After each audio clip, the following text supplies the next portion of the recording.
Selon vous, est-ce un graphique de contrôle? En quelque sorte, oui. Je n'ai jamais été le couteau le plus tranchant dans le tiroir, mais je suis presque sûr qu'on m'a dit à l'école que c'était un diagramme à barres. Ça s'appelle le toilettage. Pardon? Excusez-moi? Le toilettage. Ce n'est pas un hasard si tout ce que vous voyez quand vous regardez cette image est un simple diagramme à barres. Quelqu'un veut que vous regardiez les choses de cette façon. Ok. Veuillez expliquer le fait qu'il s'agisse d'un graphique de contrôle? Je commencerai par expliquer ce que signifie le terme enfant dans le besoin. Un enfant dans le besoin est un enfant dont le parent a manqué à son devoir parental de s'occuper de son enfant, à tel point que le gouvernement doit l'aider ou prendre la relève. Le service gouvernemental qui est principalement impliqué dans ce domaine s'appelle les services sociaux. Je suis d'accord avec vous. Les services sociaux sont là pour aider les parents et les familles de toutes les façons possibles, selon les besoins. Ouh! Dans des circonstances normales, on s'attend à ce que le nombre d'enfants dans le besoin diminue régulièrement ou fluctue de façon aléatoire. La tendance décroissante constante est due au fait qu'un fournisseur de services efficaces se trouve généralement sans emploi. La tendance fluctuante aléatoire est due au fait que l'échec d'un parent est un accident de la nature. Vous avez l'air perplexe. Qu'est-ce que vous pensez de ça? Que penseriez-vous si l'un de vos collègues de travail vous dit « Mardi prochain, j'aurai mal à faire démarrer ma voiture, ce qui signifie que je quitterai la maison plus tard que d'habitude, que je serai bloqué dans la circulation et que je me présenterai au travail environ 2 heures plus tard que d'habitude. » Ah, je pense que mon collègue a des affaires à régler mardi prochain et qu'il donnera au patron une excuse pour cacher la vraie raison pour laquelle il se présente en retard au travail ce jour-là. Exactement. Le fait que votre voiture ne démarre pas et que vous êtes pris dans les embouteillages est censé être un événement imprévu. On ne peut pas prédire qu'une telle chose se produira et elle ne peut certainement pas se produire régulièrement. Votre collègue pourrait peut-être s'en tirer 1 ou 2 fois avec son excuse de voiture, mais s'il fait le même coup pendant 4 mardis consécutifs, certains soucis commenceront à s'élever. Ah, les sourcils de mon patron n'attendraient pas jusqu'à 4 mardis. Et c'est exactement comme ça que ça devrait être. Et pourtant, ce graphique à barres est là depuis 8 années consécutives et personne ne voit des sourcils s'élever. J'ai mal pour vous. Vous dites donc que ces statistiques sur les enfants dans le besoin sont fabriquées de toutes pièces?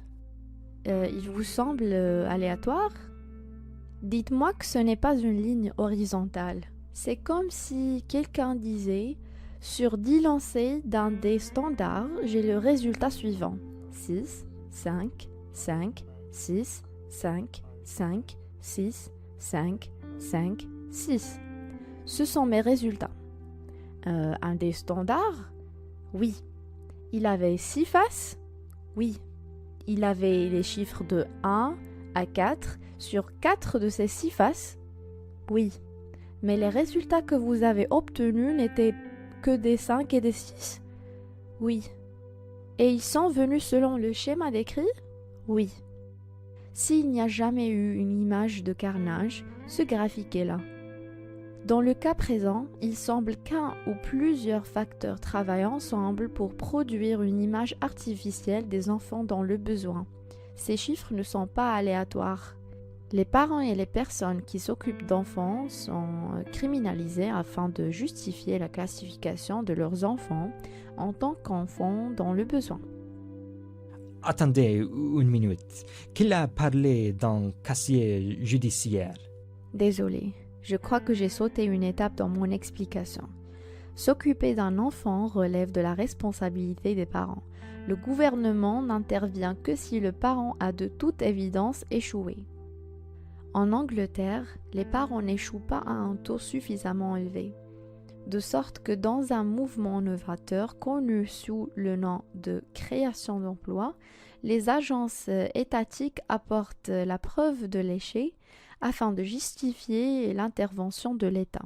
Cela signifie que le parent doit être reconnu coupable de maltraitance d'enfants pour justifier et légitimer l'intervention de l'État. Quoi? Vous ferez mieux d'y croire. C'est comme 1, 2, 3, 8 années de suite. Comment ce genre de choses peut-elle arriver si longtemps? Quelqu'un aurait sûrement sonné l'alarme. Les parents et les personnes qui s'occupent des enfants n'ont pas pu s'exprimer parce qu'ils étaient bâillonnés. Ça s'appelle la capture d'État. Alors, qu'est-ce qui a changé? Le bâillon a été enlevé? Non, quelqu'un a mis son corps sur les rails.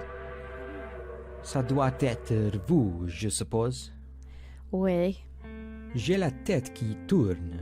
Vous avez parlé de la capture d'État. N'est-ce pas quelque chose qui n'arrive que dans des endroits comme l'Afrique? C'est le monde développé. développé dans tous les sens du terme.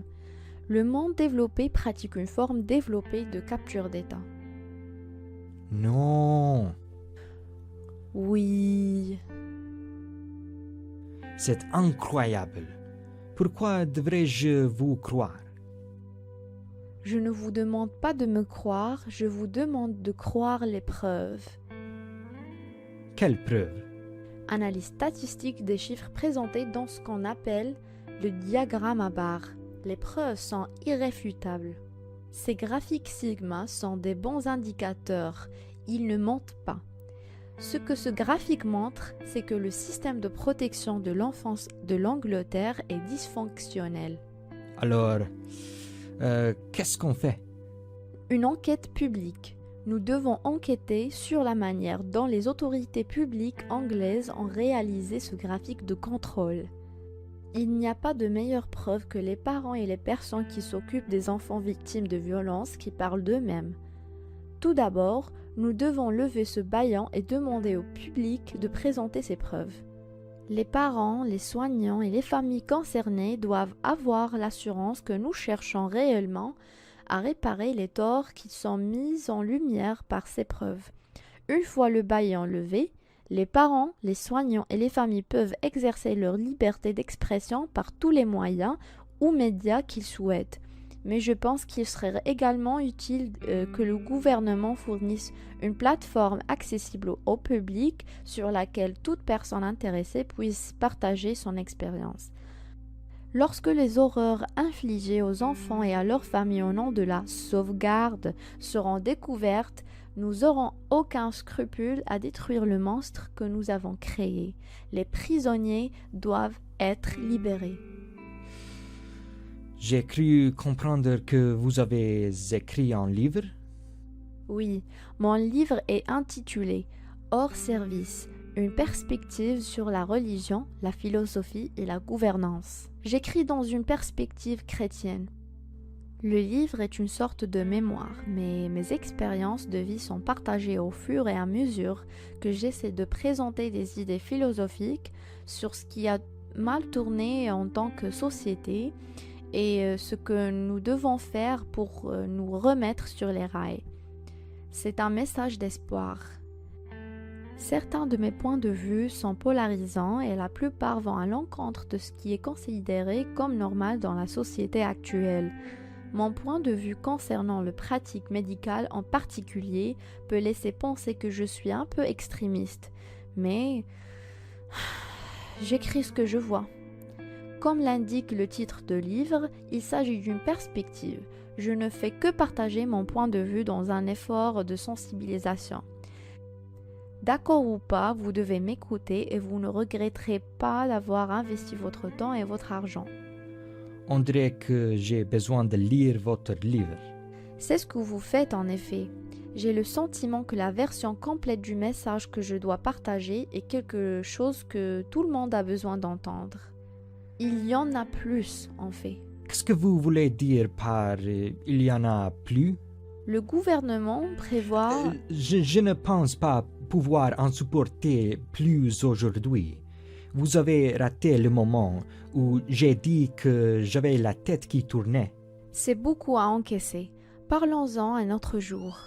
Le gouvernement est tellement satisfait de la performance des pouvoirs publics en matière de protection sociale des enfants qu'il leur donne une autre arme pour attaquer les libertés des citoyens, un registre des enfants non scolarisés. Si vous vous demandez ce qui relie les questions d'aide sociale à l'éducation, c'est le OFSTED. L'OFSTED supervise les activités des autorités locales en matière d'aide sociale et d'éducation. Et pour couronner le tout, c'est le département pour l'éducation DPE d'Angleterre qui a publié le fameux diagramme à barres dans SFR 61 2017. Veuillez appuyer les appels en faveur d'enquêtes publiques sur le graphique de contrôle et les mesures qui y sont associées. Veuillez également visiter le site www.sufficientproductions.com et télécharger une copie gratuite de mon e-book. Nous sommes en Angleterre en 2019.